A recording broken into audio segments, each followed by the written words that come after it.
Hit what? I hit the button. You said you wanted to record. You guilted me into this whole entire episode, Dan. We're hitting and what? I am here to do the thing. You guilted me into this episode, and you weren't even ready. I hit the button, and you're not even ready.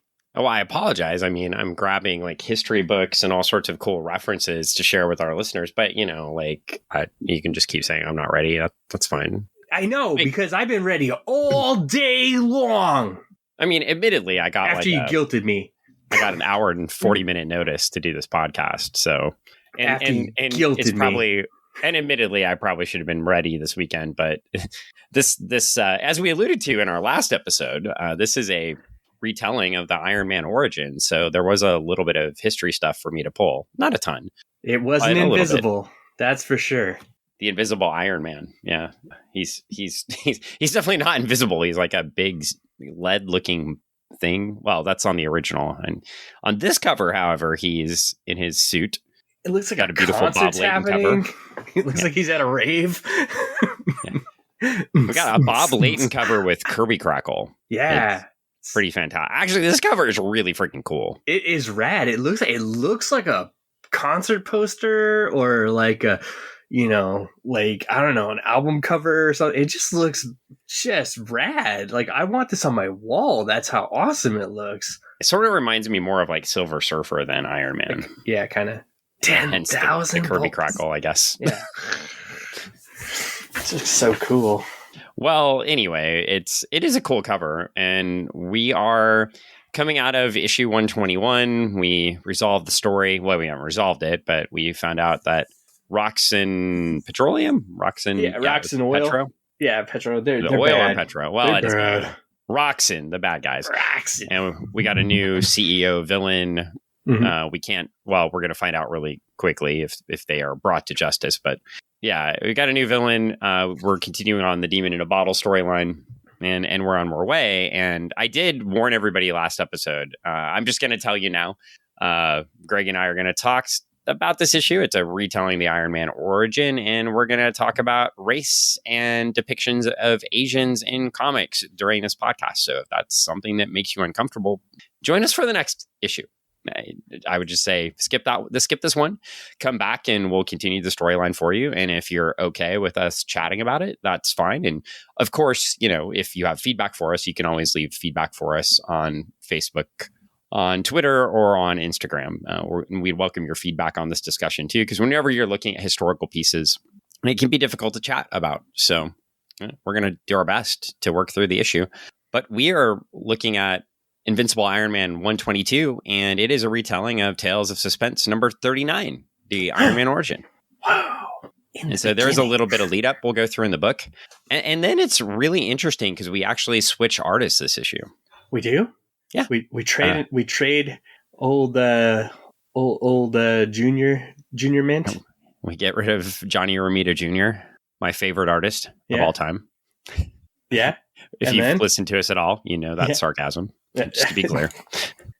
We saw Bob Layton inking. So Bob Layton and David Michelinie are still the storytellers here. We've got David Michelinie plotting with Bob Layton inking and finishing. This time it actually says inks instead of finishing, which I think is an interesting change. Maybe that illustrates Bob Layton's feelings about inking certain artists. I'm just saying. In one issue, he says he's the finisher, and in this one, he says he's the inker. I'm the finisher. I've heard comments about a certain artist that can't draw feet too. They need a finisher. I believe Carl Kiesel would say that he finished that work as opposed to inking it. I will finish him. Yeah, Carl Kiesel inked the man who can't draw feet in Hawk and Dove for DC Comics before he went over and did X-Force and New Mutants. Pouches, lots of pouches. Well, the 90s has a lot of pouches, but so does this. We have some pouches here too. That's true, we do. We have a lot of different powers too. I had no idea that Iron Man had like oil squirt guns and stuff like that. He's got them all. He's like Inspector Gadget, man. Go Iron Man gadgets. You know, I hated nothing. I hate Inspector Gadget. like with a passion. But no, I hate Inspector Gadget. Dun, dun, dun, dun, dun. Yeah, it was stupid. Like, you know what? There were two shows I hated as a kid: Inspector Gadget and Scooby Doo. What? Get out of here! Oh, you already know I didn't like Scooby Doo, even though we've read some great Scooby Doo stuff. I hated the show. I mean, they were the same, except the Scooby Doo movies episodes where they'd have a guest star because that was halfway different. But like the show, I mean, you get it. Scooby Doo and Inspector Gadget are the same every episode. That's why they were boring to me. Oh, no. And you can always say, like, well, why wasn't the Super Friends boring to you? It was the same every episode. Well, it was the Super Friends. They had cool powers. Different. No, Scooby-Doo is awesome. It gave you that genuine feel that you could do anything as a kid with a dog up against adults. I think that's the other part I hated about Inspector Gadget. It was like the little girl and the dog were the people that actually solved the thing. And Inspector Gadget, it was just a buffoon. And and the formula was the same every time. And I thought it was really boring. It just basically set kids up for their future working for corporations.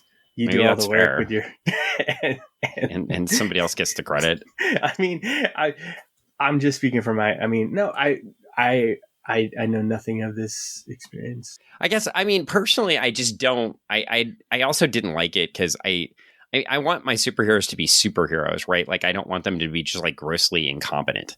You would rather, it's like you want something realistic, like Naked Gun, or Airplane. Well, and I know Inspector Gadget's supposed to be a comedic cartoon for kids, right? GoPro Gadget hand or whatever, I just didn't think it was, even as a kid, I just didn't think it was funny. Like, it was funny. And my sister loved fucking Inspector Gadget, so so you hated it even more. You're like, damn it! Why is this on television? Right? Because kids love Inspector Gadget. They do. Oh, sure, but I just thought. And probably female empowerment too, right? My sister probably dug that the little girl solved the issue, right? Penny was the smartest. I was just a sexist little boy that didn't want to watch a little girl solve all the problems for the incompetent giant male. I mean, he had some cool gadgets, but definitely, Pinky and Brain, definitely solved a lot of stuff. Well, Pinky and the Brain is a whole different issue. That's fun. Penny and the Brain. Well, anyway, I guess we were supposed to talk about Iron Man. But Invisible Iron Man, number 22. Number 122. I know it's shocking to everybody that I would get off track immediately. No. Well, we flip to the first page, and we have a giant Navy boat, and we have a... Namor just jumping off. Bye, Namor everybody. diving away. Yeah, and we've got David Michelinie writing, Carmine Infantino penciling, Bob Layton on inks, John Costanza on letters, Ben Sean. Is that new? Yeah, I think that's new. Yeah. Ben Sean on colors, Roger Stern editor, and Jim Shooter plot and editor-in-chief. So Jim Shooter is taking plotting credits for this one. Okay. Fascinating. Now we know. Yeah, interesting. So we're going to reuse an old plot, but I'm going to come up with a plot by changing a couple of things. Well, he was the first person to introduce drugs into comic books, remember? It's true.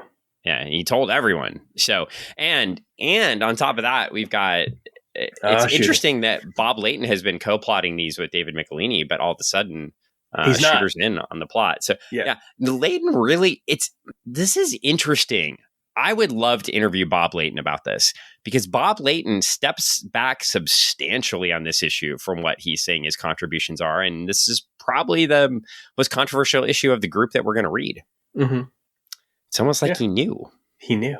Oh, I mean, probably wasn't at the time necessarily, but give it a couple years and then, give it a couple decades. Well, we get a whole bunch of hyperbole here on the first page. And then we get text bomb. And then ironically we get, man, if the U.S. could sign that Namor dude, we'd have the 1980 Olympics in the bag. And no, you won't because we didn't go. So joke's on us. Joke's on us. I guess we didn't know we were going to boycott when this comic was put out. So there we go. All right. Well, we go to the next page and we've got Iron Man saluting some nice Navy folks and then it starts and here we go. All weird. Yeah. It is kind of the art is a little weird. It's just a weird positioning. I'm like, why would you even have him at that angle? But okay, cool, whatever. Well, it's also interesting. I mean, let's explore the Carmine Infantino connection in a few minutes. But it's interesting that all of a sudden we have Carmine Infantino here, who's probably most famous for drawing Barry Allen, The Flash. Uh-huh. But also doing a lot of other stuff and being an editor at DC Comics. So anyway, and Charlton along the way. Jumping back to do this Iron Man issue. Yeah. Hey, let's do this Iron Man issue. It's interesting that Carmine Infantino is on Iron Man following John Romita Jr. And it's pretty clear to me too. We said, I think I already said it, but Bob Layton had said he was the finisher on the last issue. Yeah. And I just don't think he could finish that arm, right? Like it seems that arm is finished. Yeah, it looks finished. Maybe that's why he says I'm only inking at this point, right? So I can't. Yeah, not sure, but we carry on some of the subplots back here. We've got Iron Man saying goodbye and taking off, and we've got Rhodey and Beth down at the bottom, just talking about, and Rhodey's like, hey, Mr. Stark hires the best bodyguards. And Beth's like, well, hell yeah, he does. He hired me, right? Like, so, but they just watch him leave, and that's going to be, I think, pretty much the last we see of those two in the issue. Yeah. And then we get Namor swimming away, and here he goes. And we have some really, I don't want to say awkward Silver Age art, but it is very Silver Age art here with the poses. It's a different type of art than what we were used to in the last two issues. It is very Silver Age. Yeah. And we've got the updated coloring because we're reading the online version. So that's really interesting too. It'd be interesting to go back and check out the 3-color art or the 3-color coloring. So see what that looks like. I don't think it'd be as vivid. That's for sure. No, not at all. If I remember correctly, as a kid, I'm not going to say it just wasn't as bright as it looks like in here. Like the last book, definitely, I mean, like it just looked really bright. And even in the book, it just felt like when I was a kid, it seemed like really bright. And like, this just seems really, even like now, just kind of, I don't want to say dull. I just want to say muted. It's a good. Yeah, it is kind of muted. Well, and you also get a more, squared up sort of version of Iron Man, which is sort of going to fit with retelling the origin, but it's just really interesting here. You also got a lot of hatching. That's what it's called, right? The little, on the lining. And it's a texture. It's a texture. And it's not even cross hatching, right? It's just hatching. Yeah. So to give some texture to the. It's a lot of texture to the suit. Sparkle on his booty. Now, we get to the next page, and Tony is flying over the water, and he's like, man, I'd like to have taken that Navy ship back to the mainland. I could use some rest. But then he's like, I'll just use some rest right now. and I'll pick up my FM radio transmitter, which I think is really fascinating. He better be, I mean, why is he whining about flying home if he's close enough to New York to catch FM radio from the sky? Satellites, man. Satellites. Yeah, he better be really close. I hope his Wi-Fi is good. I hope he's on a good service. I hope so. Or it'd be nighttime and you pick up AM, right? Yeah. But anyway, it's just really interesting. I don't think you can pick up FM radio from New York flying across the middle of the Atlantic, but okay, cool. Yeah. So he gets some. You'd think he'd have like an 8-track player or something in that suit. At that time, he just like put it right in his chest and just like, crazy train. Or you just be Soundwave. Oh, that'd be cool. Just dropping it. But the thing about an 8-track player, he doesn't listen to crazy. He definitely, if he's going to listen to an Ozzy Osbourne song, it's not going to be Crazy Train. No, he would have to, because as an 8-track, you got to listen to it all the way through. It's not like you could jump track to track or go like skip tracks. You have to Crazy Train is not on Paranoid though. If he was listening to Paranoid, it would be. Maybe he made his own. How many people have no idea what we're talking about right now? That's like, the most fascinating thing. They're like, what is Paranoid? What is Crazy Train? Like, if you need some help, look up Ozzy Osbourne and look up the album Paranoid and then see if there's a song on that album that mentions the titular character of this episode right here. This comic. Do you think he would? Do you think that Tony Stark really would be listening to Ozzy? I think he would be listening to Black Sabbath, and I think he'd be listening to... Tony Stark's ego is huge. Of course he would listen to a song where his name is at the title. Okay. I mean, duh. Yeah. Like, I mean, I'm just thinking, like, I feel like he's more time frame reference. I feel like he's more of a Donovan kind of guy. That's fair, maybe. But it doesn't fit the book, right? What? Or Donovan? What do you think he's listening to Neil Young? Oh, actually, he could be. I mean, he might How be. How about some Carole King? He might be. I got it. What? Carpenters. No. For sure. I don't think Tony's a Carpenter's kind of guy. How about a disco? Maybe disco, because I bet he went to a lot of discos, and maybe got a little Donna Summer action. I think that's more of the character. Like, that's more not the that is more of the character he's portraying when he goes out. But I'm thinking, what does Tony relax to? Okay, well, let's see what the author says. Okay. The author says, and it's the sound of 4-part harmony and pearl steel guitar mixed with the whistle of rushing air. Mind of the man in the metal mesh armor begins for the first time in weeks to relax. So pedal steel guitar. I said pearl. Thank God. I thought it was going to be country music there for a minute. Okay. Pedal steel guitar. I mean, I think he's probably listening to Ozzy. Let's go back to Black Sabbath. Okay. I mean, steel guitar, maybe some mid-70s Aerosmith. I mean, pedal steel guitar. We'll have the listeners tell us what they think, but I'm thinking pedal steel guitar is more like country. Oh, you think it's country? I'm thinking it's probably some... Oh my gosh, you know what he's listening to? He's listening steel guitar. He's listening to the best of Tiki. He's like Tiki Lounge. So it's just Honolulu hits, and it is nothing but Tiny Bubbles. Don Ho all the way for the win. When did Tiptoe Through the Tulips come out? Oh my gosh. Yeah, he could totally be listening to that. We have gone off the rails. What about Captain and Tennille? Oh, Muskrat Love. Yeah, I could. Yeah. Tony Stark. How about some bread? Holy crap. Yeah, no, I could see Tony Stark all about bread. He's just flying through the sky. You shelter me from harm. You kept me warm. Do you think? Okay, you kept me warm. Steely Dan? No, bread. You don't think? But no, I'm settled. I'm bread. He's just. You think he's all about bread? But I mean, Steely Dan is so good. You're like, I agree. The Steely Dan is really good. I'm not saying bread is really good, but that's what I think Tony Stark is listening to while he relaxes. Yeah. Oh, wow. I mean, it's a meal. It is a meal. It's definitely a meal to listen to. I mean, it's the creed of the 70s. I'm getting to the chorus in my brain right now. Oh my God. What's really sad is like, there's a lot of people that are like, I don't understand. And then they're going to go find a bread album.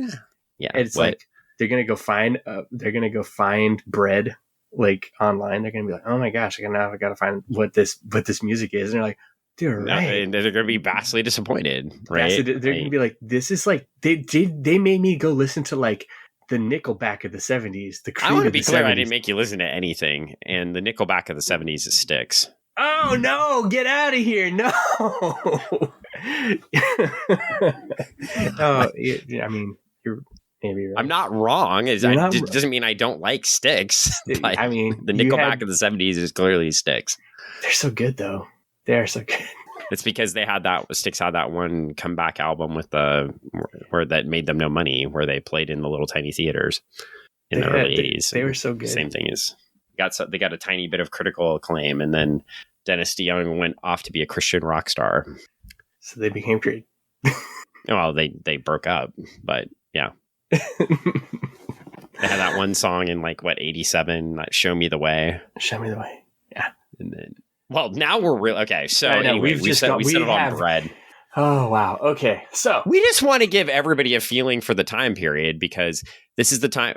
Look, I'll tie this back in because I'm capable. Yeah, we got He's a little bit capable. distracted. That's but okay. we want to set the mood because we're doing origin retelling in a page here.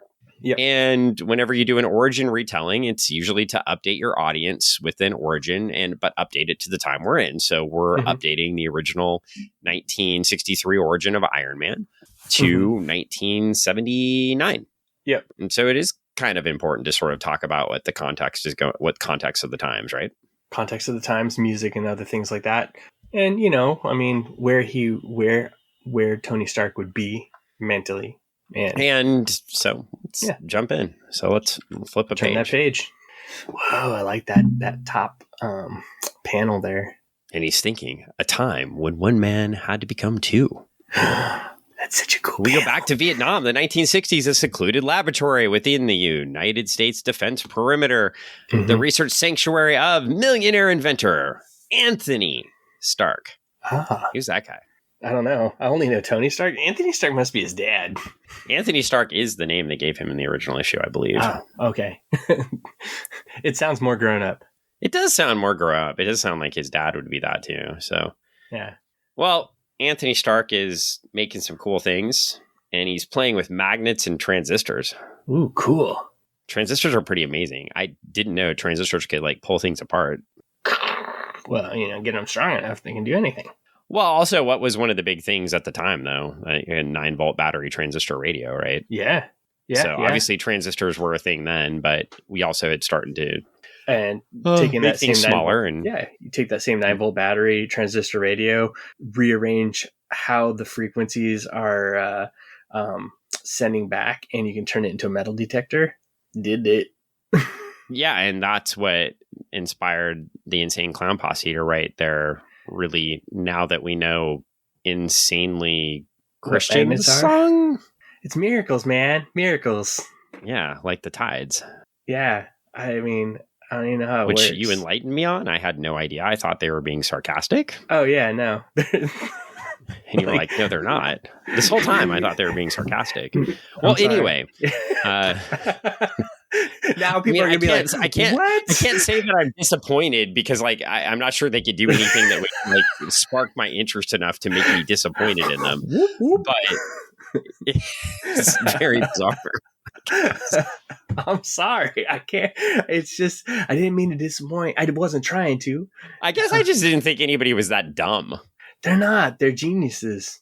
Well, maybe at marketing, but not at science. They brought so many people to whatever. Yes, there's lots of say politicians and people that are brilliant at science and maybe not so brilliant at marketing. Sorry, and maybe not so brilliant at science. So I mean, it's not like it's a abnormal thing, but clearly, yeah. Anyway, back to the issue. So yeah, Tony's in the jungle. He's in the jungle. We can't call it that though. So what is it called now? Well, it says jungle right here on the page. We're going to call it jungle. Okay. They do tell you later. And he's with a group of soldiers, and they're saying that they're going to go fight the Kong Patrol. Yeah, so there we go. We're still calling them the Viet Cong, I guess. Yeah. But they left off Viet in this one. But I will say in the original origin story, they were also very clear that it was in Vietnam. So So I guess we're looking, so 63 was the original story, original time in space. So we're looking at just having JFK advisors there. We haven't actually started any full-blown action, correct? Yeah. And I mean, I think when this version of the reboot was written, I think that they didn't have, for the time frame in which they're referring to, most people had an assumption as to who they were referencing when they said, they're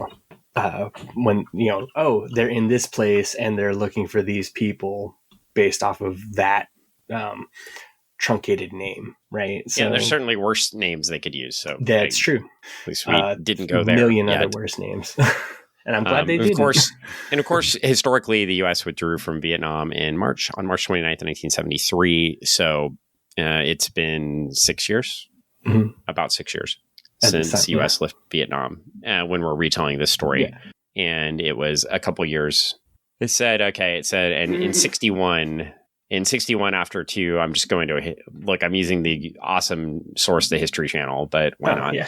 In 61, after 2 decades of indirect military aid, U.S. President John F. Kennedy sent the first large U.S. force of military personnel to support ineffectual autocratic regime of South Vietnam against the Communist North. So I guess 63 would have been a year and a half in-ish when they wrote that original book. Okay, so there's your time and space, everyone. So we'll let you decide on some of the politics and attitudes that were being presented on your own, but I want to make sure we get facts in here. Mm-hmm. I like facts when we discuss things like this. Yeah. So we get a group marching through the underbrush. They are very happy to have Tony Stark's weapons. They think they're going to kick the crap out of everybody because they have the most powerful weapons. And then Tony trips over a tripwire and kills everyone. Yep. Because, or should I say Anthony? Anthony. Good job, Anthony. But he somehow survives, and he's found by some soldiers from the other side. And then we're introduced to Wong Chu. Yes. So, Greg, tell us about Wong Chu. Well, I mean, Wong Chu's they're the leader from the North. He's a communist. So my assumption is that he might be an operator from not from the country in which he's at, but just advising and leading these men. And tell us how Wong Chu is drawn by Carmine Infantino. He's very stereotypically evil Asian. I mean, that's the general look, the eyebrows, the face. It's it's a very stereotypical face. And I am looking at the original Don Heck art right now too. Oh. So when I said one is better than the other, I don't think that's a fair statement. This art's a little bit more polished. Yeah. You've got Bob Layton inking over it, so it's probably going to be better. I would say the stereotyping is still there. He looks very much like when you watched Flash Gordon of the 80s, the movie. Oh, wow. Yeah, he kind of does look like me. He has that look, right?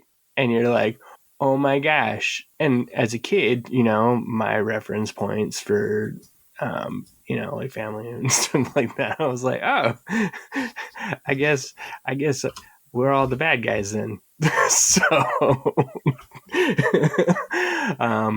So yeah, when a majority of folks that fall into that category are who you're looking at, are the bad guys. It's also really interesting that they also too they're depicting basically Ho Chi Minh, right? But Ho Chi Minh was not a large individual. No, he was average size. Average size, I would say, thin would be my description. No, like average Asian size, not Oh, okay, yeah, I got you. Yeah. But yeah, I would even say and very thin, right? Yeah. It's not like holding, managing this war with South Vietnam was making him plump like this guy here. Well, I think they did they probably did they took the Ho Chi Minh, I want to say mentality or character and characteristics, some of that, like the mentality characteristics, and then put them over a more of a what can I think? Stereotypical evil leader look. Well, I was going to say he looks more like he's got a Chinese General Tsao kind of look to him. So that too, and so I think the only thing similar, the only thing possibly similar is the mustache and beard. Yeah. But even that's drawn with a point to it, where if you look at pictures of Ho Chi Minh, there's not a big point to his beard. Yeah, so it's an interesting take on that. But hey, you're being you're straddling the line there on that interesting take. But you did say painted as evil and didn't make you feel great to think that every Asian person was evil. So. Yeah, I mean, when I look at my own family tree and stuff like that, it's like they're not. It's like as a kid, you're like you're watching all these these movies and stuff like that, and you're like that's they're, you know, like this, you read this comic book or whatever, and it's like, but it's when that's your point of reference as a child or something like that. And then you look back and you're like, but my uncle's not like that. You know? Well, I do think it's interesting too. Like, I think part of the critique too is they take the opportunity to retell the origin for new readers, right? I mean, admittedly, so you know, Michelinie and Layton have both acknowledged that this was you know, a few issues before, sort of a jumping off point. They take over the book. As they take over the book, they start to reintroduce people to the character and the origin. They also have a great opportunity right here to update the origin a little bit, right? Yeah. And but instead of really updating it, they sort of just redraw it. Like, I mean, there's some points in the story that change a little bit. Yeah. But yeah, well, let's keep looking. Say they clean it up. They clean it up a little bit. I am going to highlight something important in a second, though. Okay. So we're introduced to Yinsen, and we get the typical like language from Wang Chu, where he's saying, you know, you're dying, imperialist, work faster, imperialist. You know, you work too slow, and then he pushes an older man in, or the soldiers do. And we meet Yinsen, and we find out that Yinsen, and I guess it is kind of the same. Yinsen is building the original Iron Man suit with Tony, and they start working on it together. And we find out Yinsen, the good scientist, completely opposes all of this. Yeah. And I will say in the original, it's a little bit more, I guess it's about the same. It's just updated art. In the original, Yinsen's very instrumental in building the suit with Tony and powering it and everything. And it looks like we do get that too. So I will say I have to say, I'm sorry. Like whenever I read this, like when reading this, and then I'm not sure if you were friends with Yinsen in high school, but like I was always like, when I met him in like 9th grade, I was like, dude, you're like the dude from Iron Man. And he's like, I don't know what you're talking about. It's like, your name. He's probably like, thanks, Greg. No, I mean, well, like I introduced him to that, and then he taught me about tennis. which I ended up liking pickleball better because it's easier to play. Well, we do get them building the suit together, and we do like, to me too, like this is I will say, let's address Yinsen though for a second here, because we do have a sort of another Asian stereotype, right? So now it's like the wise man stereotype with the face and the bald head and the gray hair and the sort of like I guess wise man slash, I mean, very similar to, interestingly similar to, like, say how they would introduce like somebody from, like, say Tibet for, say, a Doctor Strange or something like that. I was just gonna say, I was just waiting for David Carradine to pop out of nowhere because, like, sure, because he's got to grab the stone from Yinsen's hand. But I mean, stereotypically, again, time frame wise, that's the point of reference that they're going for. Again, a lot of culture mashing, or like Asian culture mashing, because like a lot of the like I don't know, to a lot of people they all look the same, but they're they're all the same countries, right? There's no distinction. Oh yeah, not at all. It's all one giant big culture that's evil. You know, we learned that in 1984, the book, right? Yes. It's just people should come to my neighborhood sometime. It's a great introduction to interesting how the world is.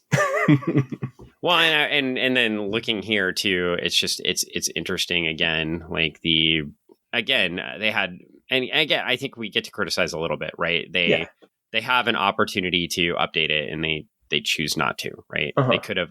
The art's updated a little bit, but not enough to change that culture mashing you're talking about, right? Yeah. Well, then Iron Man gets up, and we have he's learning to walk in his armor, and we have a death off screen. So Yinsen runs out to give him time, and presumably is shot. and dead. You don't see it in the panel. You also don't see it in the panel of the original one. It's just referenced. In the original, it says bang on the screen, so it's pretty clear what happened. If you do want to see Iron Man's buddy get murdered on scene or on panel, screen, whatever, you should watch the updated new version of the movie where dude runs on and gets shot. There you go. Yeah. Dark, I know. Yeah, well, I mean, there's also that where he's being held captive in an Afghan cave when they update the origin, because Afghanis just live in caves. Right. That's what the news told me. Yeah, it can get worse. Yeah. I think I said we should mention it while we were discussing this, but I definitely no better time than now, right? Mm-hmm. Like if we look at the Iron Man movie, that's in 2008, and I think Jon Favreau has the opportunity to really update this, right? Yeah. And he does. He really updates it. He makes it and make it timely. Less racist, right? He made it well. I mean, he did not. he put it in a time stamp of the place we were with the right, but he just associates a new evil villain with it, right? And then, but they were a name. I mean, I don't think they're necessarily Afghanis. I think it was just a nameless Middle Eastern war group, if I'm correct. Yeah, I don't know. I mean, I can't remember. I'd have to actually go back and watch the movie. Yeah. IMDb says, after being held captive in an Afghan cave, billionaire engineer Tony Stark creates a unique weaponized suit of armor to fight evil. I think it was a cave in Afghanistan. Not necessarily where they all... I would like to think it was more like their current state of affairs right now, where it is a melt. See, that's where we get the melting pot of mass. All those cultures over there of people that live in the sand are just the same. And when you put out a call of arms on social media and all sorts of people just show up that have the same type of beliefs, that's kind of how these things are going now. Not to say that also that was be happening. the things like this could also be what created those groups that have the same type of beliefs. Oh my goodness! So it all started from Iron Man. It is origin story. Clearly Iron Man's fault. Damn that Iron Man! It's all his fault. Probably Iron Man in 24, like all their seasons. Mm. But anyway. Iron Man and 24. Yeah, I can see that. So we keep going with the retelling. We flip a page and Tony finds like a cloak, I guess, and a hat. Yeah, I don't know where he found these things, but anyway, they're like just Inspector Gadget. There. He is kind of dressed like Inspector Gadget. And he comes Gadget. Out and he starts fighting them, and he flips a guy around in a circle. Then we've got Wong Chu screaming, "Kill him, slay the one who would cause me to lose face." He's very upset. Oh yeah, losing face is very large in Asian culture. That is true. Yes. So they got one thing sort of right. Yeah. Well, I mean, there's a lot of things, but a lot of, like I said, it's very interesting, the depictions of certain things. But then again, time references. I wasn't there, but this was definitely a comic book my dad had because Vietnam era, and he was in the military. So, well, we keep going, and if he'd had Tales of Suspense 39, then you wouldn't do podcasts with me. I mean, I guarantee between him and his three brothers, they probably had that book, and then they probably destroyed the crap out of it. That's fair. And then they had this one, and that's how I know, because I got this, and then I destroyed the crap out of it with my cousins. So, well, Wong Chu does the same thing he does in the original. He picks up a file cabinet because apparently Wong Chu is very strong. I had no idea. Well, there was no indication that Wong Chu was as strong, but apparently, if you're a deceptive, it's very, very deceptive. But you can have a certain look to your body, but if you know how like things Kingpin, work, except he's so he knows how center of gravity works. And anyway, a file cabinet lands on Iron Man. He picks it up, and then he uses some new cool gadgets that he managed to build into the suit. We find out that he can shoot oil at people. He can activate this micro torch extension and light it on fire and kill Wong Chu. No. Wow. So I guess he says Professor Yinsen is avenged and the village is safe. And one small pocket of tyranny has been destroyed. It's over. Murked him. And that was the beginning. And then we get a page. Actually, and this is a really cool page. Oh, yeah, this is pretty epic. Even though I do think the Bob Layton finished art is a little bit better than the Infantino art here. But yeah, we get in one page, we get Infantino drawing the Avengers. Uh-huh. And 5 different Iron Man suits. Yeah. And Stark Industries and... who's that guy? I don't know who that other guy is. I've never seen... I Shield. don't know who that guy... Who is that guy? I'm not familiar with him. He's never been in any of the movies. Oh, that guy from S.H.I.E.L.D. has never been in any movies? Mm-mm. Oh, Okay. wait. No. When they made that one with Baywatch. Yeah, he was in the Baywatch. Baywatch right, played that guy. I'm done with you right now on that. Why? So anyway, we that was a good one. I liked it. We flipped the page. We flip the page and we get to the end of the book.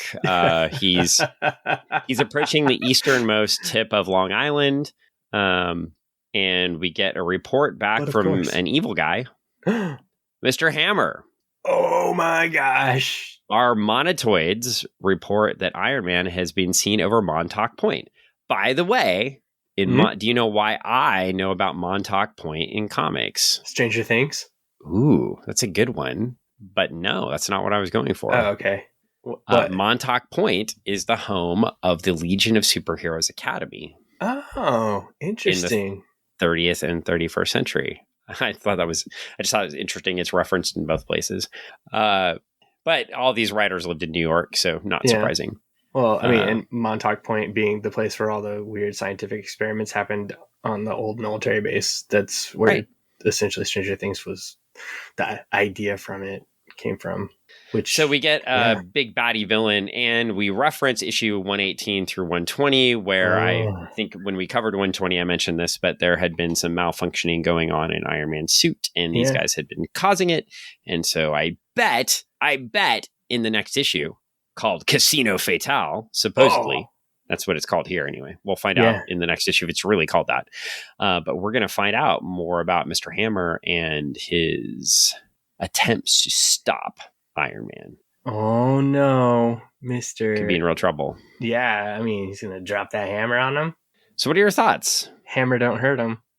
In all honesty, like the book itself could have been far worse on stereotypes and other things like that. They could have used other language that would have been like that fit timely, but would not have aged at all. So I think that they did a good job in keeping it just, referential in a way that made good sense and kept it, I mean, as we said, cleaned. They cleaned things up artistically and otherwise that also made sense. There were some things like, I disagree with some choices, but then again, it's just stereotypes are there because that's, they're stereotypes. You see certain things because you do see those things. Not necessarily is it the truth for everything. But hey, all in all, at the end of the day, decent enough retelling of the original Iron Man origin story to me. And it was a good, fun read. I liked the overall feel, artwork, and the way everything kind of like gelled together. Yeah, I'm going to say that I personally think they could have taken this opportunity to retell the origin and update some of the stereotypes in it and make some changes. They didn't. So I guess what confuses me about the story, so I will say the Carmine Infantino thing. So Infantino was an editor and art director for DC. He did draw some of the original Silver Age Flash. Of course, he's done a lot of stuff, right? I'm looking at my big giant book from Tomorrow's Publishing called Carmine Infantino, Pencil Publisher Provocateur by Jim Amish and Eric Nolan Wethington. So just want to give them credit for what they put together. These books are always fun to put. I imagine they're great fun to put together, but I imagine they take a lot of work getting all those interviews, art, everything together in these books. So I would, if you want to learn about Carmine Infantino's career, I would definitely recommend. I don't know if you can get the actual book still, but you can definitely, I'm sure, get the electronic version from Tomorrow's if you can't actually order the paperback. What I will say is, Infantino had left DC at this point, and he's coming over to Marvel to do some different things, and he's back drawing, and he wasn't necessarily happy about that. Mm-hmm. They ask him in this interview, they say, was it hard for you to transition back to being an artist? And he said, very. I went to work for Warren at first, and then I went over to Marvel, and that's where I got tough stuff to do. I drew Star Wars, Spider-Woman, Nova, Ghost Rider, The Human Fly. I did a lot of stuff over there. Yeah. He said, they asked him, was it hard for you physically or emotionally to going back to being an artist? He said, both. And they asked him an equal portion, said, yes, I had a studio in the city, some advertising people I knew had a studio, and I rented a working space from them. So he even had to go rent a brand new working space. So this was a big transition for him. Yeah. To go back to art and probably just, eating a little humble pie too, right? Right. You'd been an editor. So I do think it's interesting choice, though, to pick an artist known with the Silver Age to redo the Silver Age story. Will it surprise you if I tell you that in the next issue we go back to John Romita Jr. with Bob Layton finishing? No, it won't surprise me. So when it does take us back, so they use. I think. I mean, this is an appropriate way, I think, to use somebody like Carmine Infantino to come redraw one of these origins. What I will say, Infantino coming to Marvel is also interesting. We saw, I mentioned in the Spider-Man issues that we read a few episodes ago, the drug issues, which tied into this, we had Gil Kane coming over to Marvel, but that was in the late 60s, so a little bit different, right? We're looking at, early 70s, but still looking at a different time frame. So still getting one of those Silver Age artists, but a little bit closer to when Gil Kane was extremely popular. So it's a little bit different. But I will say it's interesting, too, the contrast of who Marvel's bringing into their house at this time to who DC is taking from Marvel based on Jim Shooter being the editor. Like Marvel ends up with George Perez, or sorry, DC ends up with George Perez and Marvel ends up with Infantino. Yeah. Interesting. I think I'd probably at that time want young artists like George Perez. Perhaps over Infantino. I think George Perez, the kind of work that he was putting out and doing and creating was amazing at the time. Yeah, and also too, based on that interview, probably a little bit unmotivated Infantino too, who's just doing the art to make a buck, right? Yeah. So yeah. Anyway, just looking at it differently. But hey, we got a retelling. Yeah. The one other criticism I have about this book is it just seems like a fill-in story to me. Okay. Well, I mean, they since they're retelling a thing, they got to tell you how he becomes who he is. It's new to a lot of people. The last time they told the story was, you're looking at 15 years prior, just about, and you got a whole new readership that needs to know. That's kind of why we do have a whole new readership, but we sort of just stop the story in the middle and we retell the origin. It's like, oh, I just happened to be flying home. Here's me thinking about how I became Iron Man. Yeah, but I mean, what better way to do that than as opposed to just right off the top at the beginning? Well, that's fair. If you're going to introduce the origin retelling, I get what you're saying, but I'm also just like, why is this here? Fair. It seems grossly out of place. I mean, potatoes. I would say, to your point about it being like, why didn't they do, with the stereotypes and stuff like that, you got to remember when they did do the origin story back in the 50s, they were around 15 years out of World War II, just going into the Korean War, after the Korean War, and then going into Vietnam itself. So basically all Asians are bad. Going into this retelling of the story, just coming off of most Asians are bad. But we don't really correct that in the storytelling. No, either. I'm not saying that I'm saying that was the mentality. Yeah. They weren't in a place to correct that. That's why they didn't correct it.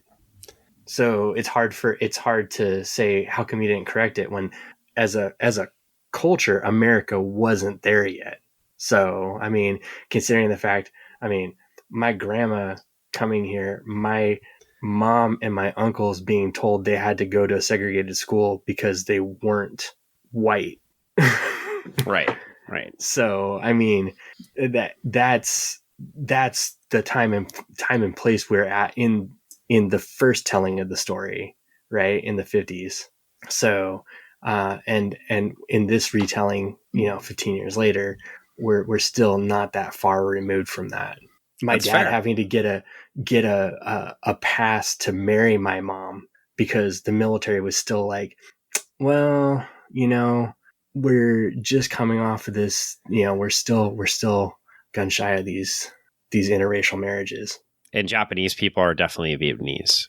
My dad had to go through a major background check to get married to my mom, even though my mom was an American citizen because my grandfather was an American citizen. So it was a whole thing. But then again, I mean, job wise at the time, what he was doing for the military was also a thing. But it's like I said, different times, different places. And that's why they probably depicted people the way they did. Well, sorry, delving into that whole entire thing, but I mean, you asked the question. I did ask the question. I answers. think my critique is still, why did we even need this story at all? Well, here? I mean, it just doesn't seem to fit. Like it just stops the entire story arc, and then boom, and it's I'm sure maybe our one listener out there will tell us, because I never knew where Iron Man came from. I didn't know that he had go-go gadget hat and jacket. Well, he doesn't. Well, anyway, he did. Well, this issue's done, right? I know it's done. Now we got to go find out all about Casino Fatale, Mr. Hammer. And what if I told you that on the next podcast, we learn all about the Melter? Oh my gosh, we're gonna cover Starlight. Dope. Apparently, okay. It says right here on the next issue, the Melter, Blizzard, and Whiplash. Okay, well, yeah, we don't talk about any of those other two, but we didn't. So we're going to find out where you stole the character's powers from. One, different powers, two, different spelling. Really? Yeah. So how do you spell Melter? We spell it like the Canadians do. Like smelter? Yeah. Well, anyway. Meltier. We are going back to the main line of Iron Man storyline, and I promise we'll progress toward the whole alcoholism thing. Yes, too, back to his which isn't addressed in this issue at all. That's the other miss too. You know what? One more criticism of this issue while I'm at it. Why wasn't he drinking in this issue? Well, like he went on autopilot and he was knocking him back in a suit. Well, I'm not saying he has to drink in the suit, but isn't this a perfect time to talk about the trauma of becoming Iron Man and maybe why that would lead somebody to alcoholism? Oh yeah, totally. I mean, the fact that like he was hit with all that shrapnel, he was gonna die. He gets into a suit. He's like, he's got to fight. He's captured behind enemy lines. He's killed all these people that he's with that think he's like. Yeah. If we're reintroducing the origin, isn't this the perfect time to talk about, say, post-traumatic stress? Yeah, he's got the PTSD for sure. Coming out of that, watching a whole bunch of people die because you tripped over a booby trap and you killed them. And how hard would it have been to put one more screen in there of him walking in the door and grabbing a drink because he's like, oh my gosh, like that was a rough part of my life, you know? Well, you got that. You didn't see it. It's on the next page on the invisible Iron Man page. Right. So again, if you're going to insert something like this, to me, if you're going to have something like this, at least tie it to. Yeah, that's why I also think this had. I mean, I almost want to ask Bob Layton, right? This almost would seem to like to be a fill-in issue that they had just sitting, right? Message him, ask him. Yeah, I could ask him. I guess I could ask him. Was 122 a fill-in issue? That's why Iron Man goes to the casino, because he's got to get his drinks back, man. He's hitting that Atlantic City, the AC. You know what I mean? You know, you go there, chips are high, stacked, ready to go. He's probably said it somewhere too. But anyway, all right. Well, I think we can keep going on about this, or we can put a pin in it, come back. Yeah, come back to the next episode next time. I think we have analyzed 122 sufficiently, and we can move on to 123, like we said, in the casino. And with the they're all together for Casino Fatale. Yeah. Whiplash. Definitely Casino Fatale is not riffing off a popular movie around that time. The parody of James Bond with the guy that's not the Pink Panther with Iron James Bond. Yeah. Well, anyway, all right. So next time we're gonna cover 123. Now that we know who Iron Man is and how he got his powers, and Greg, do you have anything to plug here? I have nothing at the moment. Okay, well, look at that scintillating update from Greg. I mean, nothing at the moment. I normally, like, if I did, I would, but I don't. I mean, got some stuff that Well, as I said earlier, you can follow us on Instagram, Facebook, or Twitter. Yeah. Look for us at Funny Book Forensics or Funny Book 4N6, and you'll find us.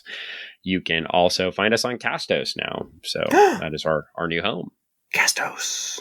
And that's where our podcasts are sitting now, and that's where they'll link from. We're still part of the Spoilerverse, but we're sitting on the Castos service now. Castos server, can I say? Castos server. I'm a professional podcaster, right? Castos server now, so you can find us there with all of the other great podcasts from the Spoilerverse. And we will talk to you again soon. Bye. Oh, I gotta hit the button. Just like when I never started the podcast, Dan.